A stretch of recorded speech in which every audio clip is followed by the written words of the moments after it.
So yeah, like I said, I'm Jonathan Kilpatrick, Farm Education Director at SFA.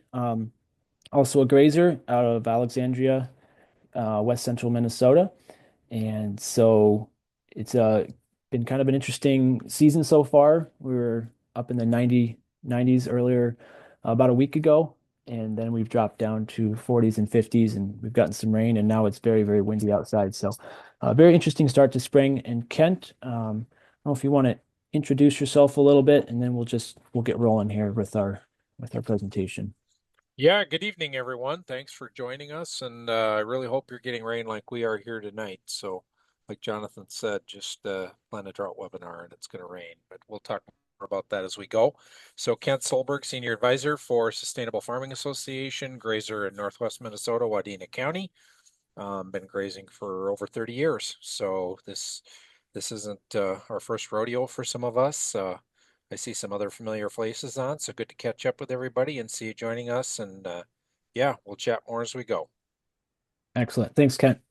So, um, like Kent said, we are getting some rain. However, as you'll see as we go, it's very helpful. Or some of us have been getting some rain, I guess I should say. But we're still not out of it, and there's still some decisions that are going to be coming, I'm sure, for some of you in the grazing world. And so hopefully we can help guide you through that tonight as we get started. So, um, making sure. Let's see. Hold on. There we go. Okay, so drought. Hold on a second here. There we go. So, kind of a couple questions as we get started, and then I'm gonna hand it over to Kent for the first part of this. What is a drought? So, I think the best way to kind of summarize that, and so Kent and I were getting ready for this, is periods of abnormally low rainfall for your area. And it's interesting because I have friends out in the western part of the country, and to them, a what we would consider drought conditions to them would be excessive rainfall. And so it's very contextual when you're in a drought. For this part of Minnesota, we're in a 25 to 27-inch rainfall area. Um, if we're below that 20, in that 15-inch rainfall for a year, we're in a drought. And some of you are in our higher rainfall parts of the state. And so it's just going to vary. So a drought is just, a period of abnormally low moisture. And what you may also experience is you may still get some rainfall like we're getting right now. But if you look at, season totals and year over year totals, you're going to be behind. And that's what you're going to see in the next slide when Kent takes over here. So another question I like to ask is the drought normal? I think, in my 15, 20 years of grazing, I have seen plenty of drought like experiences. I've seen some wetter times and stuff. I think a drought is it's kind of a normal part of agriculture. You'll see droughty times, dry times come and go. We've been in a 5-year drought here in Minnesota, and we're going to talk about that and the effects of that. Learning how to manage through a drought and learning how to prepare. And what to do after that is really going to set you up to be a better grazer and livestock person overall. So it just adds more tools to your toolbox of being a more effective manager of your resources and your livestock.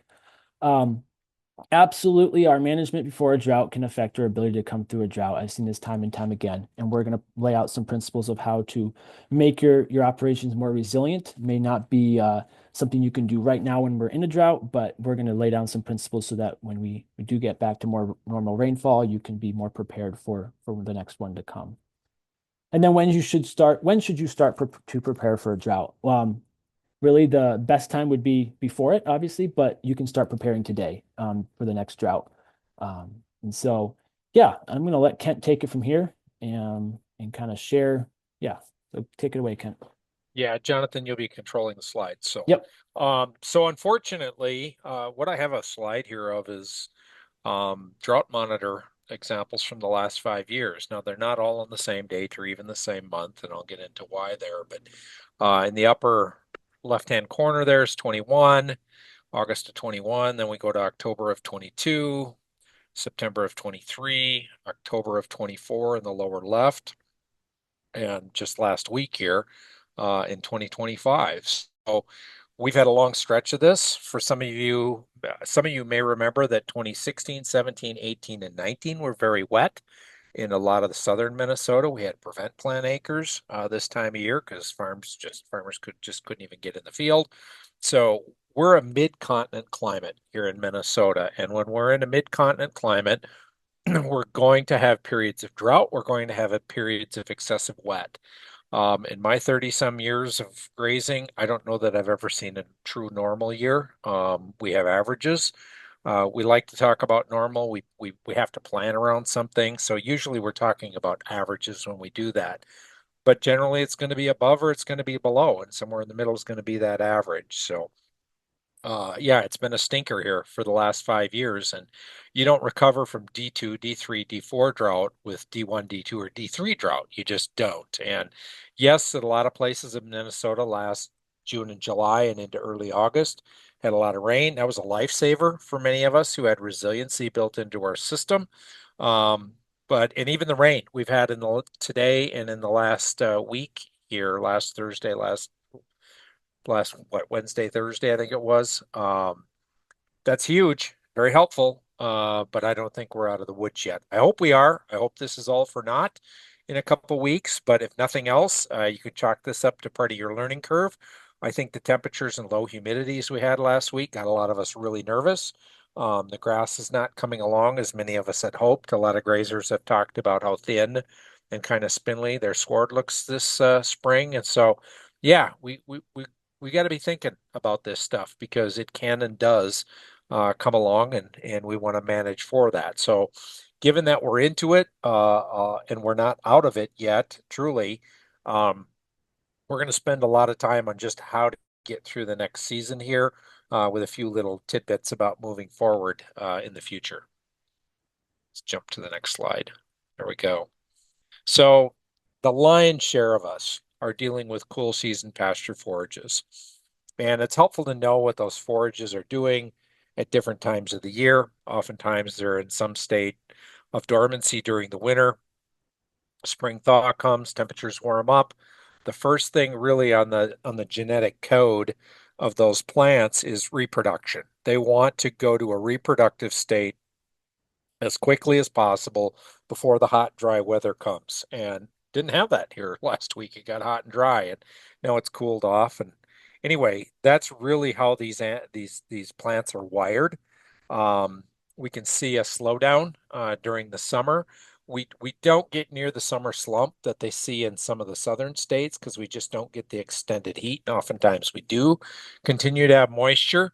And then in the fall, we get a little bump there, depending on the precipitation, because those plants are trying to put down energy reserves and expand that root system in order to get ready for the next growing season that's coming up.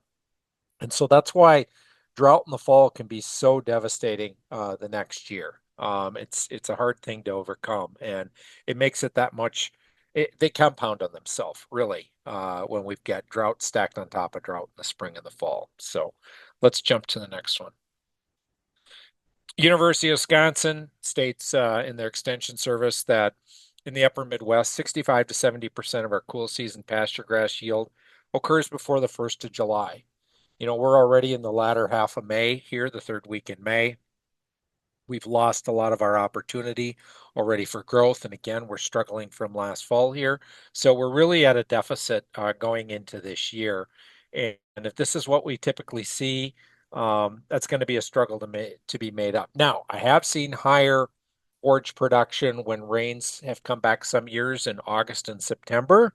Um, that can happen if it's really bad in the spring, and that can be huge if we've built resiliency into our system and our plants, our sward, our soils are ready to rock and roll when that moisture returns. But on average, the bulk of the biomass growth is going to occur this time of year. Let's go to the next one. So we want to leave cover out there. We want to leave leaves. We want to keep that ground shaded. And we'll dive into more of that as we go here. But we definitely don't want to take it all. We've got to leave something behind. So go ahead, Jonathan. You know, we can have soil temps that are 15 to 25 degrees cooler, even more. You'll see an example of that here later under a good forage canopy, and that's going to protect our soil moisture. And that needs to be and the forefront of our thinking going into this year. And even again, if it does start raining, we're not going to pop out of it overnight. It's going to take time for things to recover. So we do want to be judicious and cautious as we move forward. Okay. So you've probably seen slides like this similar when we have a short grazing season and a long recovery. We have a more robust plant. We have a more robust root system versus a continuous graze scenario, or we have longer grazing periods with short recovery times. Which plant obviously do we want going into a drought? And during a drought, it's going to be what we see on our left there. So our management up to a drought plays a big role in what we're doing. And again, even during a drought, we want to protect what we have. And so being careful with short grazing periods and making sure we have adequate recovery to continue to have that robust plan. Okay. So here's an example Jonathan took in early May. It was 65 degrees out. The temperature on that bare soil was almost 109 degrees. Optimum temperature for soil biology is somewhere between 68 and 72. The biology likes temperatures like we do, that sweet spot like we keep our thermostat in the room at. 100% of the moisture in the soil is available for plants and the microbes at those temperatures. But when that soil temperature hits 100 and above, we're losing 85% of the moisture in the soil to evaporation and transpiration. And at 130 degrees, your biology is starting to die and you're losing 100% of the moisture. And this is really hard on everything, not only plants, but your microbiology. In fact, we're starting to do what's a lot of people refer to in the dairy industry as low temperature pasteurization. We're starting to kill that microbiology. And that just makes it that much harder to recover. Now, Jonathan moved just a few feet away and took another shot. It was 42 degrees cooler there because there was cover on the ground, there was armor on the ground, there was shading of the vegetation there. That's a huge, huge, huge difference. So minimizing how much bare soil out there is absolutely critical. We can't stress that enough. Okay. Now, if we get an opportunity, if we get some moisture, if you got some stockpile and you can get a good trample on some portions of the farmer ranch, great, take it, go ahead. That's more armor, that's cycling more carbon. We can continue to build our soil even with limited moisture. If you poke a shovel in the ground, you might even have good moisture under there because you've protected it. But don't expect to get this in a drought. In fact, oftentimes we go out and sites in the summer where it's been very dry, very pastured. And if it's been a severe drought, there, even if it's not grazed, you'll see areas where that canopy opens up and you'll start to see bare soil where people haven't seen bare soil for years. So we want to be really careful. Okay. If we have an opportunity, if it makes sense, maybe we can do this. If we don't, it, that's just not something we can do during a drought. So what are our goals during a drought? What are we really after here? We've talked about a little of this already, but I just want to, put them down for your note taking, if you will. Number one, as we said, protect that soil moisture so we can protect our forage and soil resources, including that soil biology.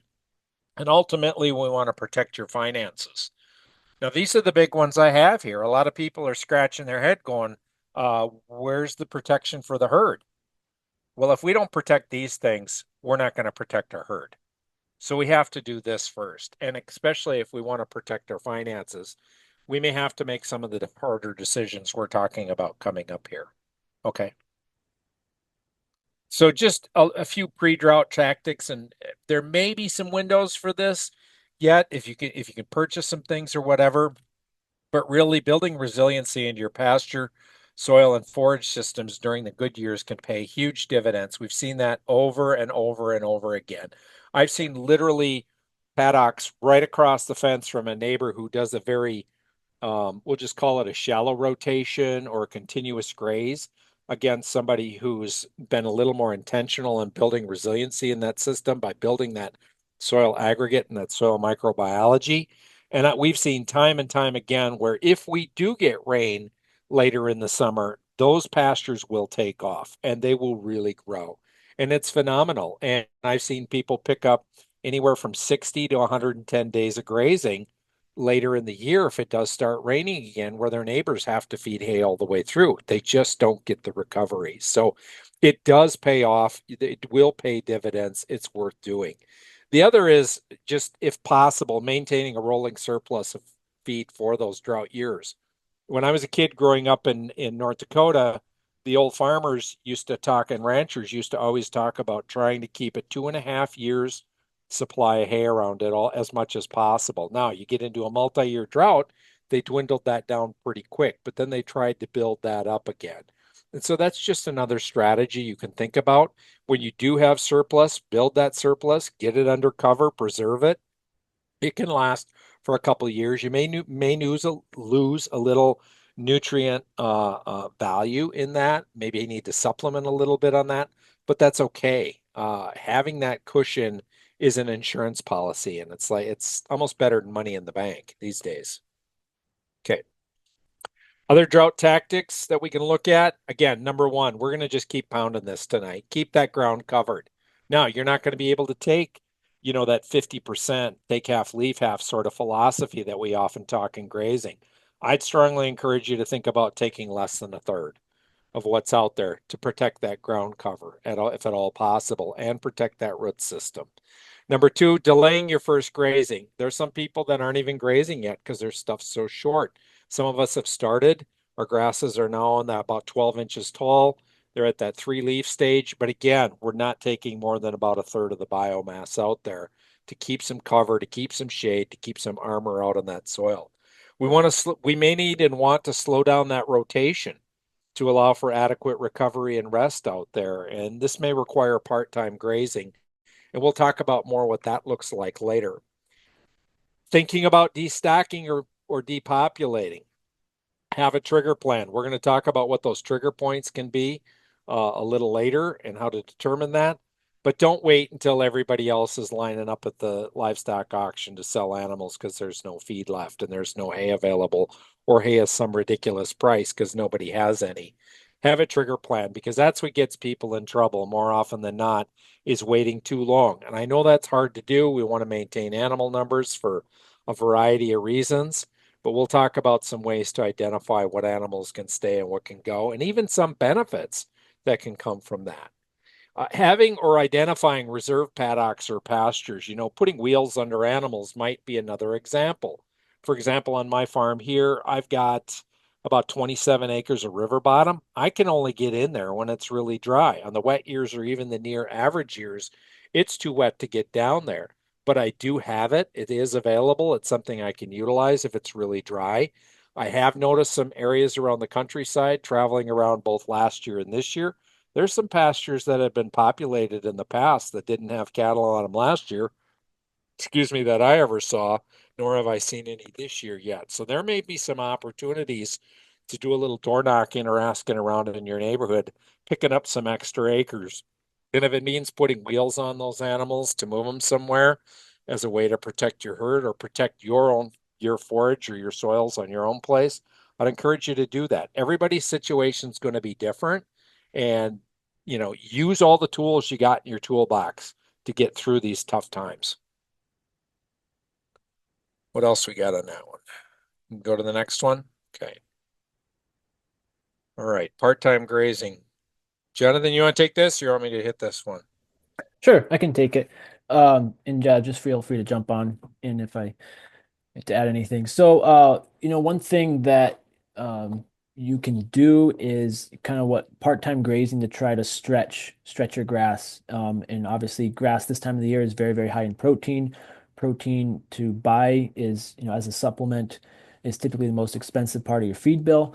So you can use your grass as like your protein, especially if you can graze in the afternoons, to target higher bricks, and then pull the animals off and feed them hay, during the evening and the morning. Um, and that can help stretch that recovery time for your paddocks. And actually, this is a picture of a farm we were on last week that was basically doing this, giving this herd of stockers a small paddock, letting them get their fill of protein, and then they were back on actually some more like small grain straw It's just the dry matter component. So, and the thing is, if it's a small paddock and they're only there for a couple hours, you don't need to stress too much about water or mineral, as long as they have it when they go back for their hay.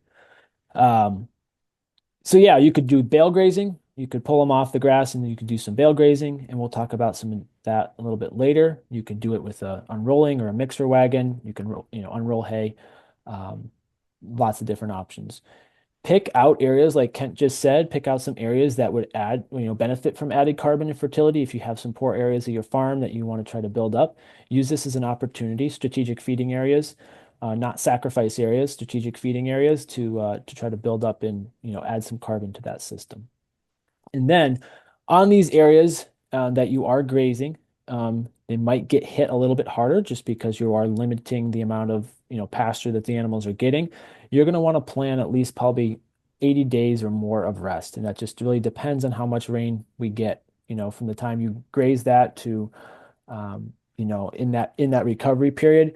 But recovery is the key to getting that pasture back to where you want it. So just plan for that in those areas that you do some of this part-time grazing. So here's feeding in the summer months. This is one of the best ways to build that soil because your soil biology is more active than in the winter.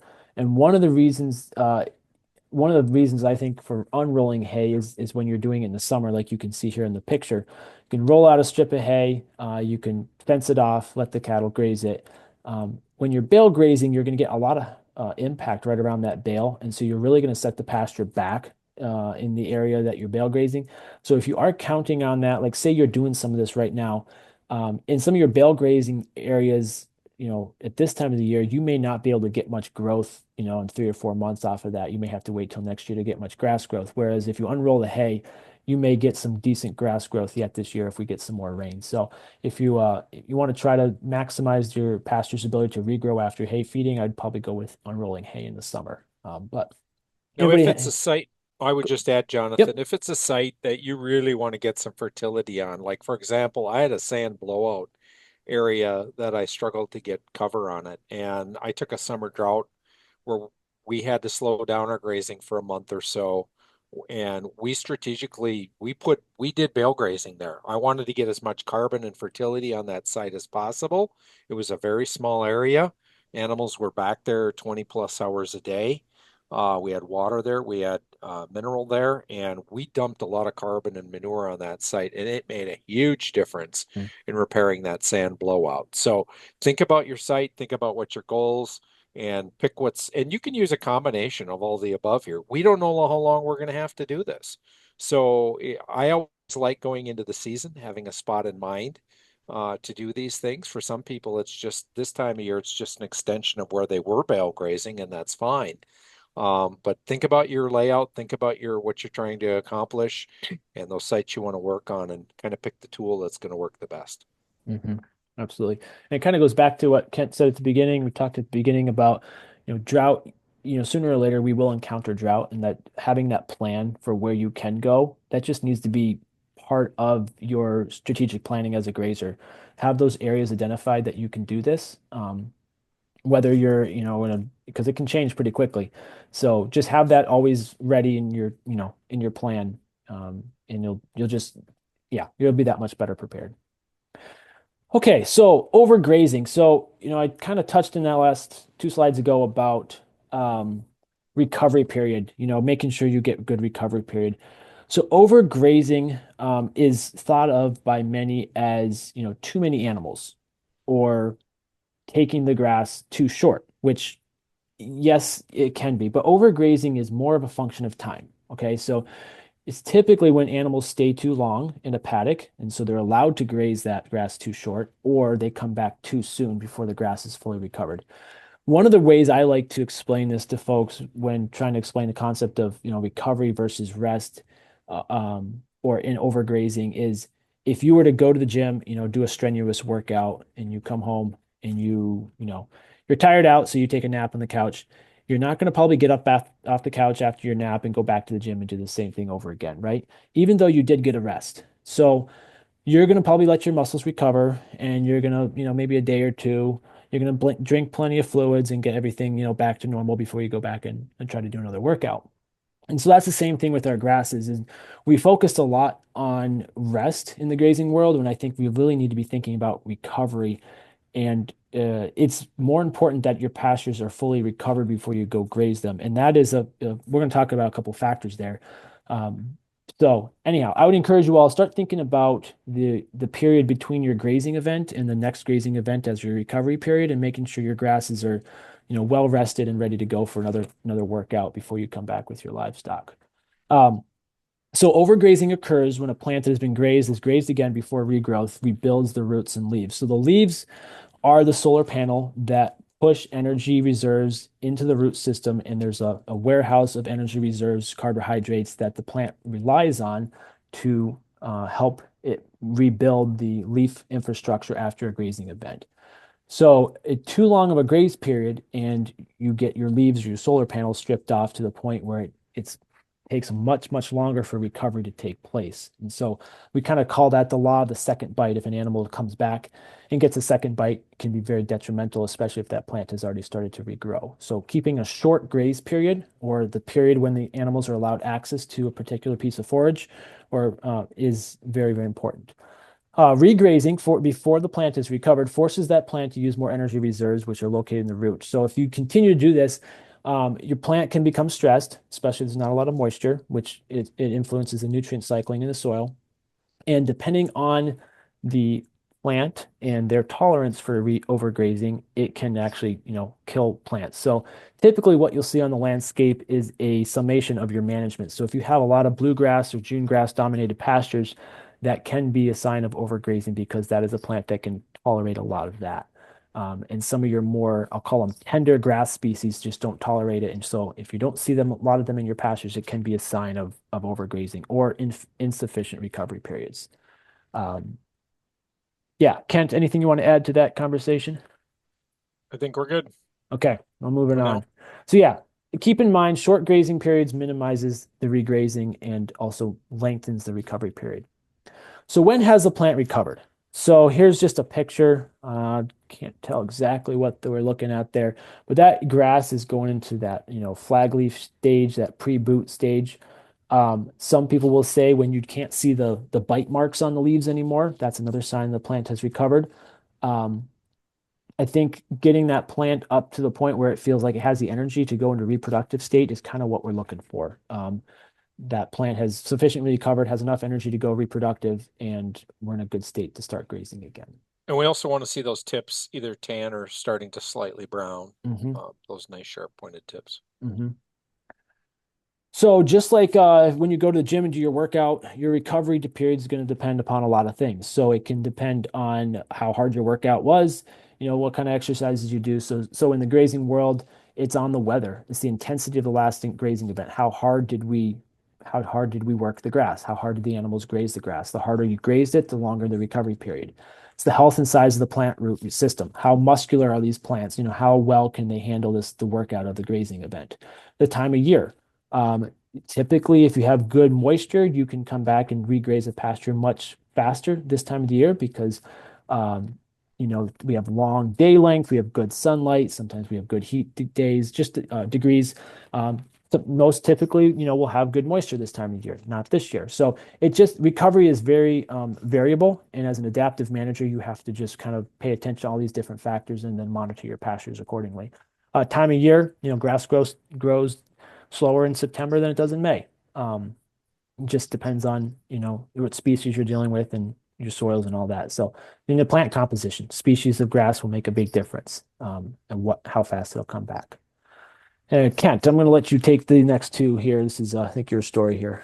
Yeah, so a lot of grazers get awfully concerned about letting their grass grow to maturity or forming a seed head in the spring. And I think there's a tension there between that concern, which came out of a maritime climate, New Zealand, that concern versus here in the middle of a continent. And we think if it goes to seed, we can't use anything out there. Well, this is from early last September last year on my place. And if we go to the next slide, Jonathan, if you part those grasses and look down, what do we see? Now, it's a little washed because of the sunlight in the picture, but there's tender, succulent green growth out there. Yep, there's a lot of brown stem out there. Are you going to get the same tonnage as you might do if you didn't have some of this? Nope, you're not. Okay, but we want to protect that cover in order to protect our soils, to protect our moisture, to protect our forage, and ultimately protect our finances when we're doing this. And so there is something down there. They'll go down and eat that stuff. They have no problem with that. So it's there. Even with an extended rest. This picture was taken just before the animals went in this paddock for the first time last year. It was a bad drought year last year. We had 3 drought years prior to that. Um, this is the kind of degree of recovery we may have to do on some of our pastures in order to get that to truly fully recover. So, Mhm. and we're only looking at taking 20-25% of that. And you go, I can't do that. Well, we'll talk about that here in a little bit here. So now if the rain begins again, we got to think about, go ahead and click the next one. We got to plan for additional, as Jonathan talked about, additional recovery. And for some of these sites, because it's been 5 years of drought, we may be looking at recovery into 2026. And that may not be what we want to hear, but that's what the soil, that's what our farm often needs. And that's a difficult thing to do. But I think truly we're going to be bouncing back faster, making sure we have adequate rest and recovery out there versus going at it too soon, because we're going to hurt ourselves for the long term. Now, we can also, if we have access to tillable ground, we can plant warm season annuals if the rain comes back. The optimum window for that's around June 20th to around June 10th to get the maximum amount of biomass growth out there. And so if that's an opportunity for you, by all means take advantage of that. We can have really good options up until the end of August if we start getting good moisture again. And 2 good resources to help you design your mixes, and I would encourage diverse mixes to help rebuild that soil biology. One is through the Midwest Cover Crop Council, and the other is through the Smart Mix Calculator available through Green Cover. Go ahead and go to the next one. Oh, and gleaning crop residue. Yes, that may be another option to help allow for additional recovery on your pastures. Yep. So, a question is, can you prosper in a drought? And it seems kind of like not something you would think about in a drought, right? Kind of like there's a tension here. Bud Williams was a famous marketing guru and stockmanship instructor, and he used to say that you'll never go broke having too much money or too much grass, but going broke is easy if you have too many livestock at the wrong time. And that's really kind of the crux of what we're talking about here is stocking rates. You're typically dealing with 3 different things. You're dealing with land and forage, you're dealing with money, your finances, and you're dealing with livestock. And getting those ratios correct is the key to, having a profitable farm and ranch. But you throw drought into that, it makes it, more complex. But so prospering in a drought, the one thing that's typically in short supply in a drought is forage, right? So lack of rain, your forage, you just don't get as much forage. And so that's hay, that is silage if you're growing silage or other annual crops, and that's grass in your pasture. I think the most key things that you need to know, it doesn't matter if you're in a drought or in a very wet time, is know your cost of production. Because if we can't probably make really good decisions without, we actually can't make good decisions without knowing our cost of production as far as should we buy hay, should we sell animals, all these different things that we're going to talk about. You also need to know the current markets, not just the livestock markets. You need to know hay markets. What is hay doing? Know what, I've been kind of doing some of my own comparison for my own situation, and it's interesting kind of watching the trends and what the hay markets are doing and the livestock markets. So pay attention to that. Um, Destocking early. I think this is one of the things most people wait far too long to destock. And destock doesn't have to mean you're selling animals, right? They can migrate. You can put wheels under them, move them somewhere else, move them somewhere where they are where we have forage and there is rain. Maybe you pay someone to custom graze. Maybe they're going several states south or west or east or something like that. But if you have some genetics that you're really invested in and your cost of production and that it makes sense, that is a viable option for you to, make those animals migrate somewhere. When the rains do come, and then you have built resiliency into your system, you've destocked early, you've given your pastures appropriate recovery time. Do you have the potential of taking in someone else's custom grazing animals that maybe they didn't destock soon enough? Or can you restock your property at potentially lower prices? One of the things that happens in a drought, and I think it's more sharply accentuated down south, is you'll see, I think is 2023, we saw lines at the sale barns in like East Texas and Oklahoma, several miles long of people just, waiting in line to drop off cattle at the sale barn because they were having to destock. They had no rain.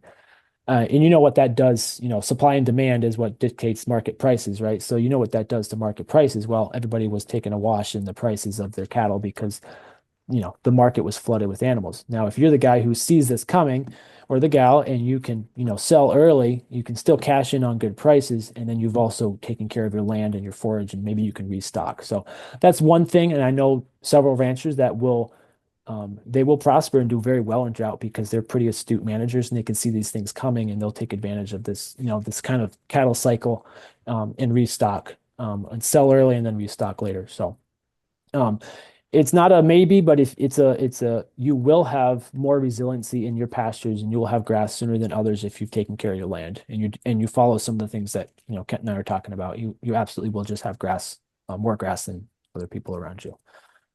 Kent, anything you want to mention on that? No, no, we're good. We'll keep Good. going. We'll All catch right. up later. So depopulation, destocking options, having a flex herd. Maybe you have your A herd is your core, maybe you're a cow calf person or you're a sheep person. You have like your A herd, I'm going to call it. And that's your absolute best genetics that are sticking around. That's where you're pulling your seed stock from, your future heifers, your future ewes, whatever it is. And maybe you have more forage. You can custom graze for somebody else. You can, maybe do some sell by with some stockers or some heifer development. You can be flexible. I always recommend, if you take your average stocking rate and then go even more conservative, when you have a dry time like we're experiencing right now, you'll probably be just fine because you're already stocked more conservative. And then when you have more moisture than normal, you can always, add some with a custom graze situation or stockers or heifer development or something. So, having the ability to run some multiple enterprises can be a really big advantage to you in a drought time. Running a call list. We'll talk a little bit more about that later. Weaning early. Now, probably not something you're going to be doing right now is weaning, unless you have fall calving cows, which aren't it's not very typical here in Minnesota as it is down south. Yeah, weaning early was probably not an option for you right now. Probably later in the summer or fall, it's definitely something you could consider. Um, And weaning means those young stock need to leave the farm or the mhm, ranch. They can't stick around. Okay, mhm, so you're destocking to get rid of some mouse to feed, and then reducing the nutrient requirements to your remaining animals. But those are options. But like Jonathan said, that's probably not a top one right now. And if you are managing with a flex herd, you're probably already having conversations with the people you're custom grazing for or haven't bought in stockers this year. So mhm, hopefully you're ahead of the curve on that one. And so what's left is just basically working through your cull list. mhm. Yep. Yeah, so like I said earlier, it doesn't mean you have to sell. You can migrate your livestock. Often a drought is one of the best things, for the genetics. Like it forces your best genetics to rise to the top. So you kind of think about this like a hard winter on the wildlife populations, right? It kind of weeds out the weaker genetics and the best stick around and survive the winter and they get to, reproduce and carry on. And so that is, if you kind of apply that similar thinking with a drought in your livestock, and hopefully you already have a cull list, you already have an idea of which animals need to go, the ones that haven't been the best performers for you, you can apply that same kind of philosophy. So it's kind of funny. We like to say your best future herd or flock might only be one drought away, because you're going to be keeping the best and selling the rest. So the tips I have for strategic destocking is have that A, B, and C herd, right? Identify two or three different segments of your herd, your flock, whatever it is that you're running for livestock, and identify some critical rain dates. And this is something we could maybe go further into in another time. But the idea behind a critical rain date is you identify on the calendar, like Kent said earlier, by July 1st, 60 to 75% of our cool season forage production is basically happened here in Minnesota and Wisconsin. So if you know by July 1st, we're 5 inches behind on rain, you kind of can have an idea of like, okay, we're going to probably be 25, 30, maybe even 40% lower in our forage, the ability to grow forage this year. So we may need to destock by that many animal units. So your C herd or flock has to go. And then you can identify some second, a second critical rain date. So if August, 10th is when you're going to start stockpiling your fall and winter grass, and you don't have significant rainfall by that time, that's another time for you need to reevaluate what you have, and then that bee herd needs to go.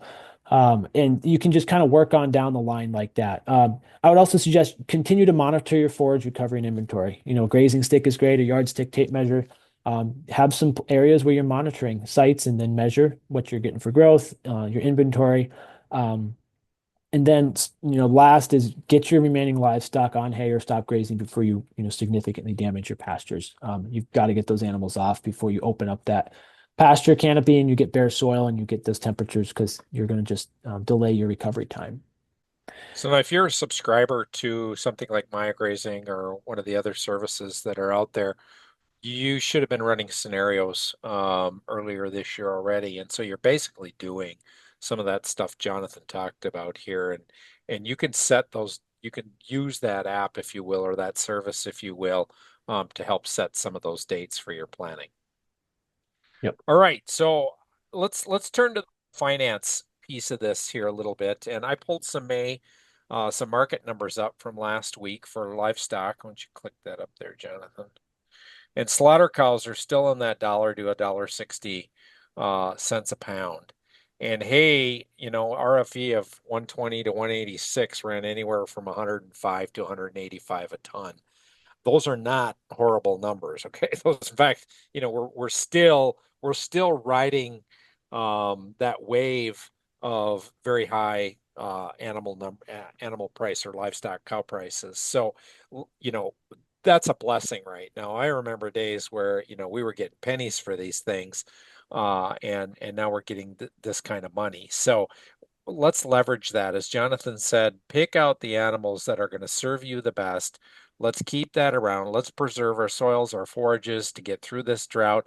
And let's get rid of some of those animals that are like, she's got a bad attitude. She's, struggles to get bred or whatever. She had some trouble calving. Maybe she's got some hoof problems, whatever.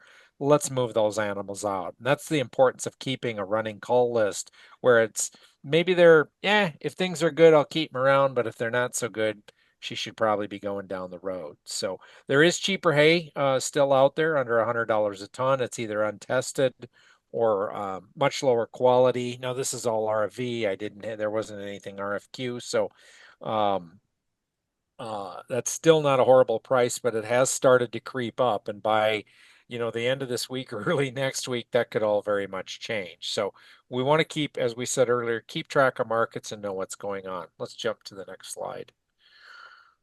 So let's do a little cowboy math here and what the potential is. If we have one cull cow, okay, let's say she weighs $1,300 and we drop her right in the middle of that price range and what cull animals are going for right now at $1.30. She's going to pull in just under $1,700 for you. Let's click up the next one here. So we got to take a little bit off for commission yardage and transportation. That's going to vary depending on your location and a whole bunch of things. I took $100 off just to make sure we took something off for all those things. So we got $1,500 less. Let's say we pay $105 a ton to get some hay in the yard, and that's 15 ton of hay or 30,000 pounds of potential dry matter.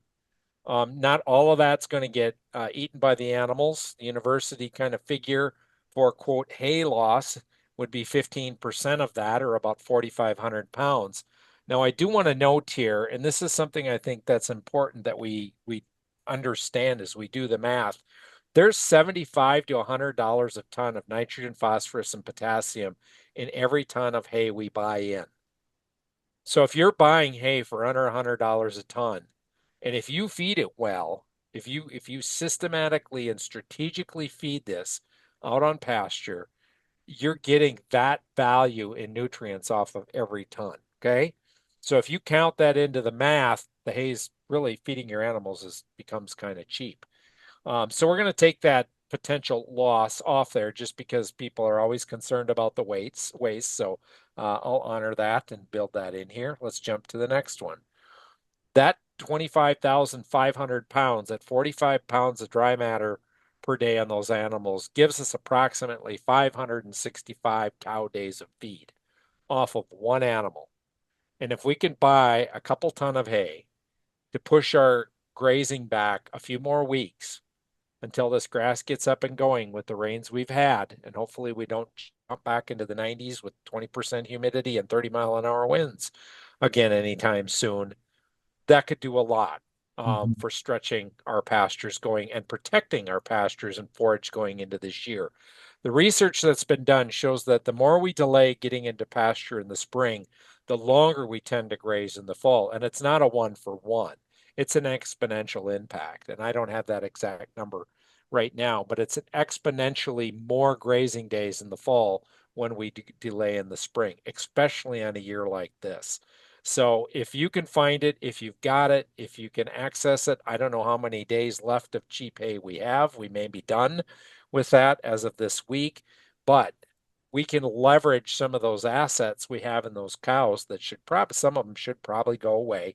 There's very few farms and ranches I get on that can identify 10, 15, 20, 30 head that couldn't go down the road and it wouldn't hurt their genetics at all. They just think they need to, they just want to hang on to them because that's just what we do because it's spring and grass is coming and we'll hang on to them till we wean the calves and then we'll sell them.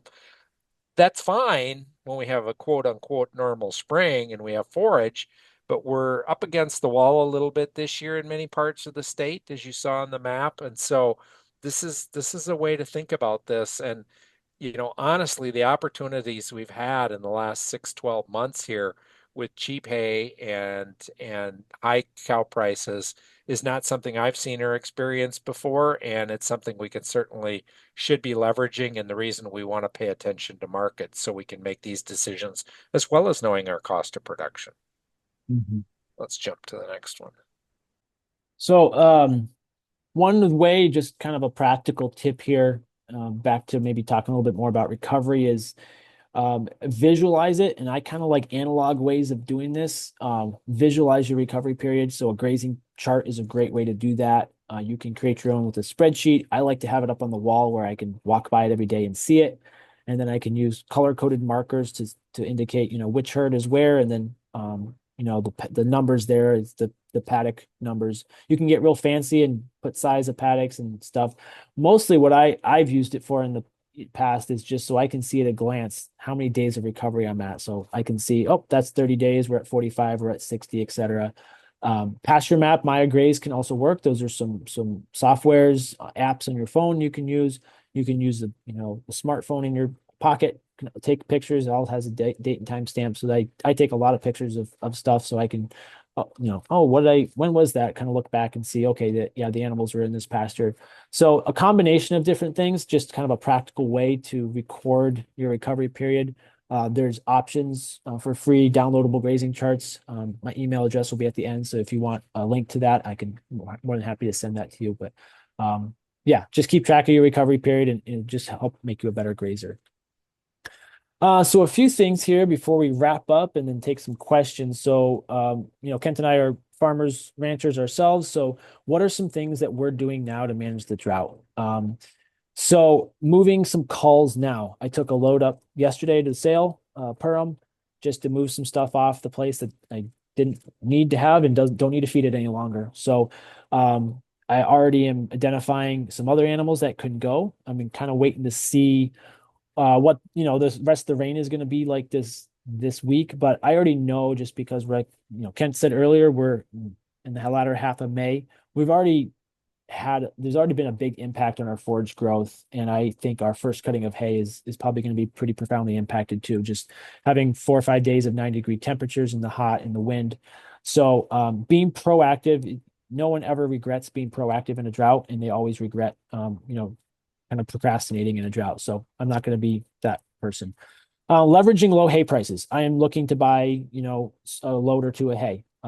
There's hay is a little bit more expensive than, last time I bought, but I still think compared to what it could be, I'll be in a better situation. I'll feel better if I have, 20 or 30 tons sitting around ready to feed. If I need it in July and August because we get really dry, I'm going to be very glad I had it, and I'm not trying to buy hay then. If I don't need it till winter, then I'll just supplement a little extra protein and we'll be fine. We'll get through.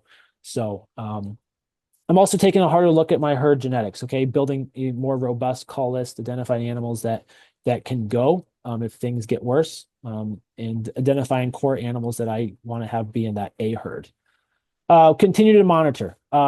Make sure that you're assessing your pastures. And part of that monitoring is delaying some grazing. So I am trying to um, really push back my fully getting out on grass.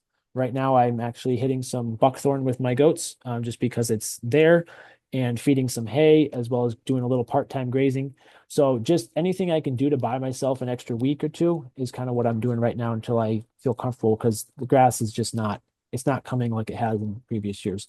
The other thing is be prepared for anything, right? It could be we get this rain. This could be the last rain we see for 3 months. And I think that's a good attitude to have is, and I always like to say you should always be grazing as if you're not going to see another raindrop for another 5 or 6 months.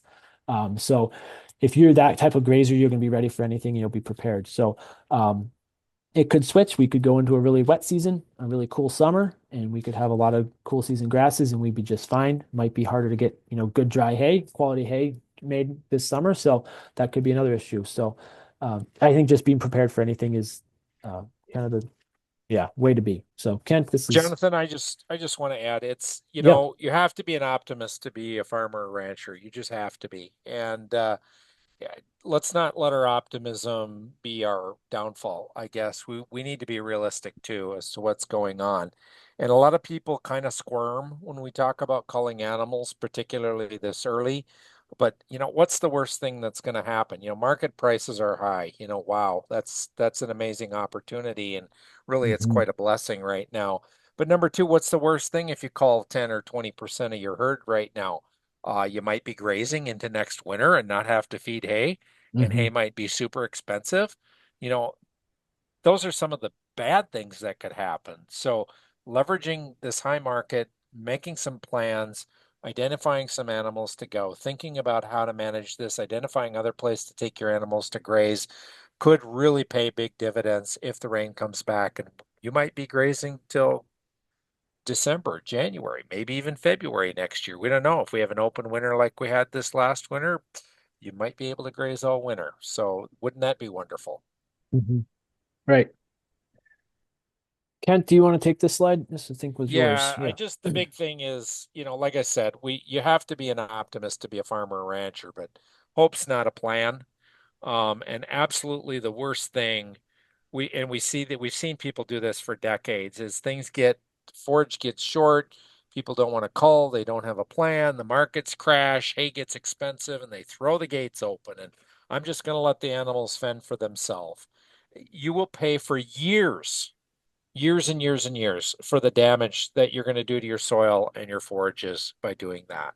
Please don't do that. That's just not a wise financial uh, decision at all. So, as Dwight Eisenhower said, I've always found that plans are useless, but planning is indispensable. We still got to have a plan. It may not work, and it's only going to work until you to get that first sucker punch. But you got to have something to work from and go from Mhm, there and be flexible and adaptive in your planning. mhm. Right. Okay, a couple closing thoughts here. So, encountering a drought is normal. Okay, it's just not fun. If the longer you're in the ag business, you're gonna have those dry times. You're gonna have those wet times as well. Be prepared. Have that plan to protect your soils, your forage, your finances. Have a plan for recovery and investing in building resiliency and soil health in your operation. Leverage a drought situation to make you a better grazer and business owner. It absolutely is those harder times in agriculture that can make you a better grazer, better business owner, better farmer, rancher. Yeah, use those opportunities to learn, to grow, and add some more tools to your toolbox, your management toolbox. I know it has for me in the past. Um, so I do want to give a plug here for something that Kent and I are pretty involved with SFA is our farmer to farmer consulting. If you would like some help with, technical assistance with the drought or grazing or, cover cropping, or there's a wide range of things that we do, feel free to look us up on our website, or you can hit that QR code that'll take you to our farmer support page. Um, we put practicing, farmers out as technical experts working with farmers on farms all over the state, and some of them out of the state through our consulting programs. So if you are interested, if that's something that yeah interests you, hit me up with an email or yeah, find us online here on the website. Here's our contact info, my email, Kent's email, our link to our webpage. We'd love to take some questions. We've got probably, we've budgeted another half an hour for questions. So if you would like, throw some questions in the chat, and we'd love to take some time to answer those if you'd like to share. So, So I see we have one already in the chat yep. from Brenda. Hi, Brenda. It says if we need to seed areas, what do you recommend for seed type, warm season grasses? Well, it's the answer everybody hates. It depends. Depends on a lot of things. Are we seeding something that's been tilled, and you're intending to take it to perennials? Is it part of an annual cropping system that is just in rotation? Is it perennial pasture that's just thin and sparse? If it's thin and sparse, I think we got a lot of options available to us. One of the things we can do is use that area to do either unrolling or bale grazing on there.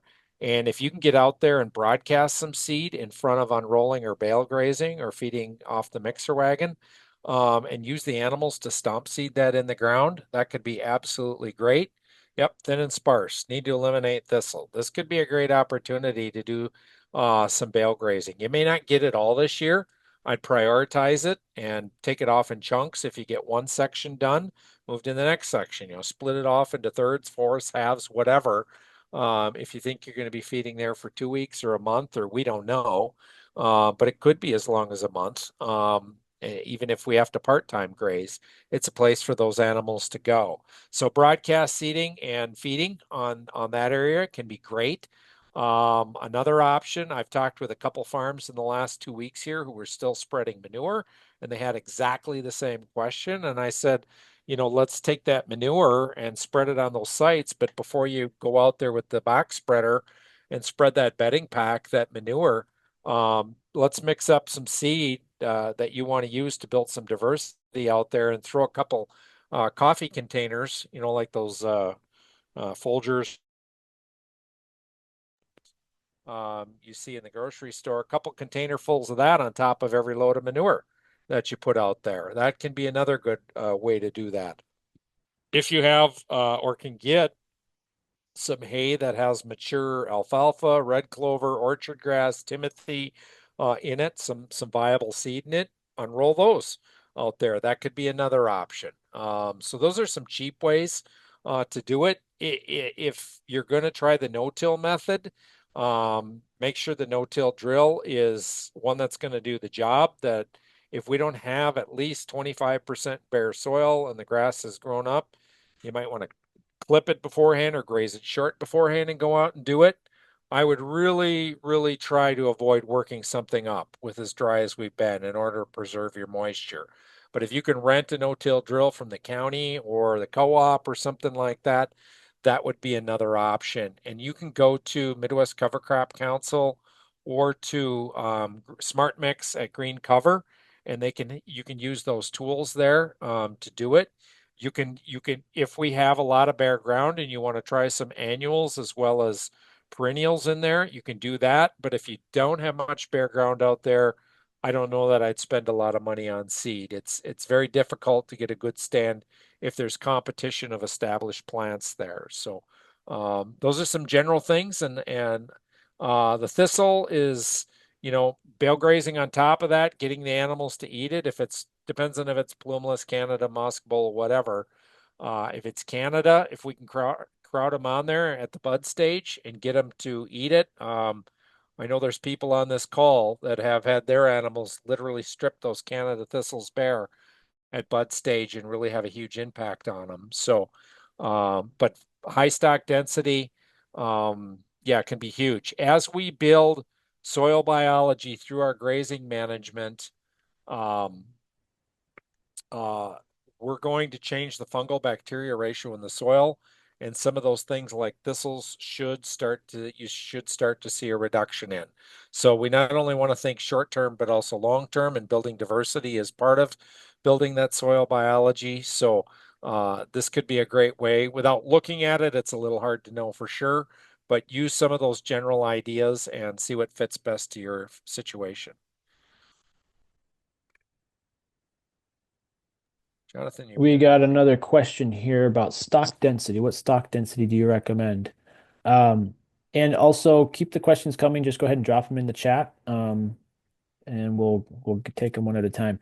So I think stock density questions, a really interesting question because again, like Kent said, it really just depends on what your goals are and what you're trying to accomplish. So, in a situation where you're trying to potentially push back some thistle or something else like a non-desirable. I don't want to call them weeds because I believe all plants have a purpose. There's a reason that thistle is there. But you might be trying to go higher than 100,000 pounds. You might even be trying to go 200,000 pounds. It may not be feasible depending on how many animals you have. But yeah, for the stock density question, if you're trying to get some forage trampled, like you saw in some of our slides earlier, you need to have something there to trample, right? So you need to have some decent forage, and I think you saw on that slide what was getting trampled, so it's pretty decent forage. Um, so yeah, I guess it just really depends. It's hard to really answer that question, I guess, without knowing what your goals are on the specific site. I don't know, Kent, if you have any insight on that one. Yeah, I've seen if you've got good biomass, above ground biomass there, I've seen really good trample at 70,000 animal pounds per acre. And I've seen real lousy trample at 500,000 pounds per acre. It depends on what's there for the type of forage and the amount of forage. Stock density, there is no one size fits all. It kind of Mm-hmm. fits your system, and we want to vary that. We want to change that up. We don't want to do it the same way all the time. That is something we should be mixing Mm-hmm. up. Right now, you're going to be at a lower density because you just don't have the forage out there, and we want to protect our cover out there. So we want to lower stock density to make sure we're not taking more than a third of what's out there for biomass, maybe even 20 or 25%. Some people just we saw in the chat here earlier, some people just even haven't had the rain in the last week here. So, excuse me, you got to work with what you got. And so you may have to do some adjustments. You may need to do some changing. But like Jonathan said, we do need a lot of biomass. I would be more concerned, at least until the moisture returns here, about not taking more than a third of what's out there for standing biomass to protect the cover on that ground than I would be concerned about trying to attempt to trample. Mm-hmm. Okay. It's going to Mm-hmm. be probably an unusual or specific situation where trampling may be valuable. Look at how much your utilization is on the above ground biomass out there and keep that as light as you can to protect that overhead cover. Mm-hmm. If you want to So build more, oh, go ahead. Well, I was just gonna say it looks like a follow-up. So they're looking to build more Yeah. biomass. And I think to Kent's point, I think the years when you have above average or if average is, a thing that we ever have Yes. anymore, if you have that, those are the years to maybe focus on, putting Yes. some currency in the bank, as we like to say, put some carbon in the soil economy.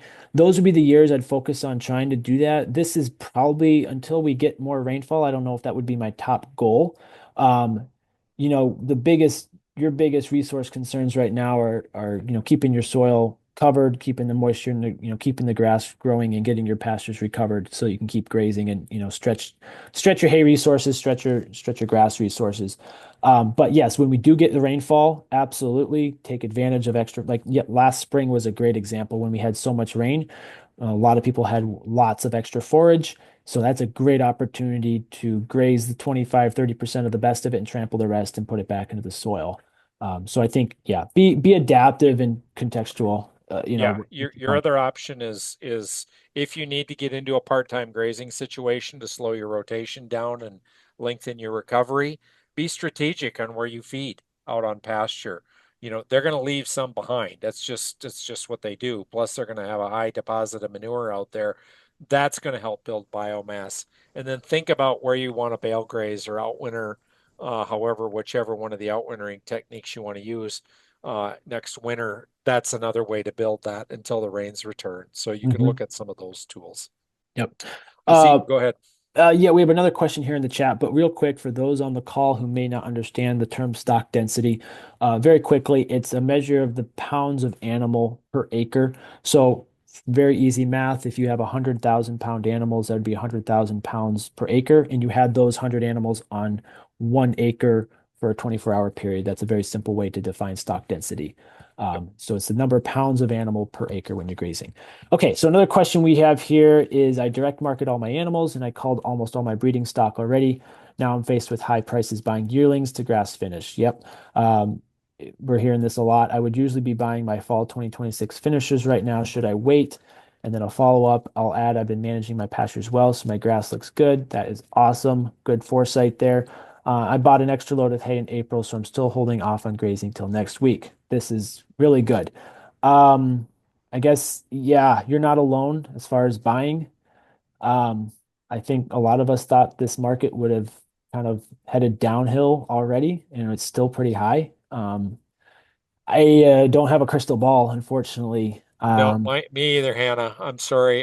This is Yeah. a stinker that a lot of people are dealing with. We're in an unusual situation where the entire cattle herd is equivalent to what we saw in the 1950s in this country, and yet we have double the human population. So in this country, so supply and demand is driving a lot of this, and people are trying to recover and rebuild, if nothing else, out of hope from all the drought we've had in the last few years. And so there's just a lot of demand for animals.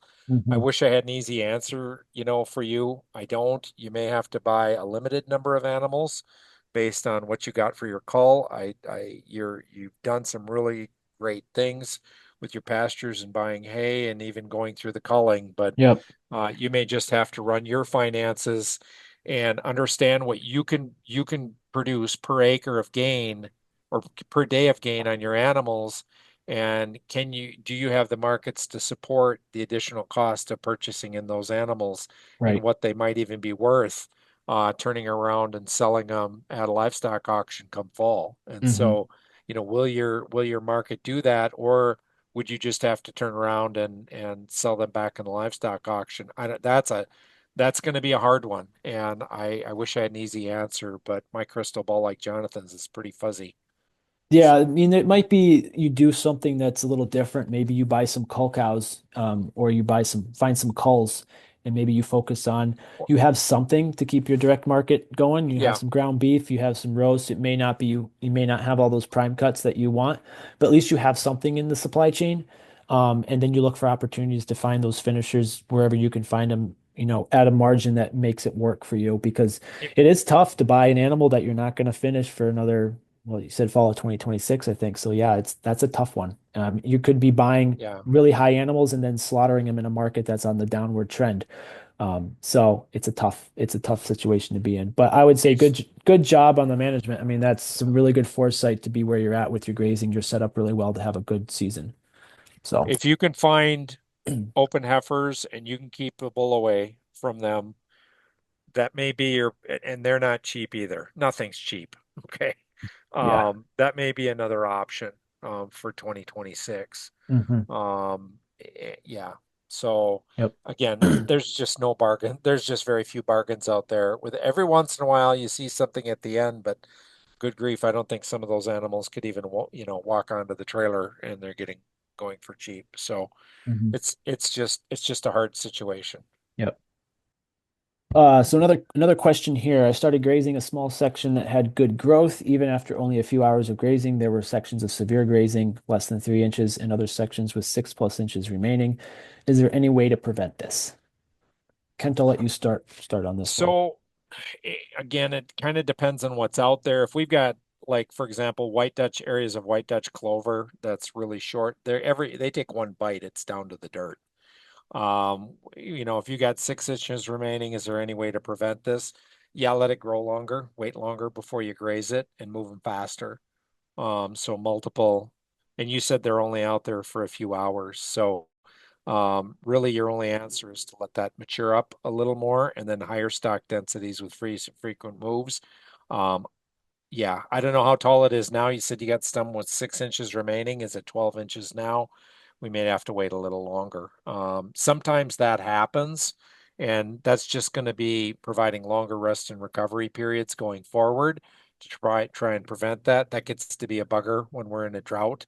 So yeah, switch stuff up, see what you can prevent. Not seeing the site, it's a little hard to know exactly. So Jonathan, any thoughts there? Yeah, I'm guessing because I saw a little bit of this just with my sheep. I'm guessing what you might be seeing is just like some urine or dung patch refusal with which basically indicates your nutrient cycling isn't quite where we want to see it yet. Because I had a patch I walked past the other day, and I'm like, well, this looks perfectly good. They haven't touched it.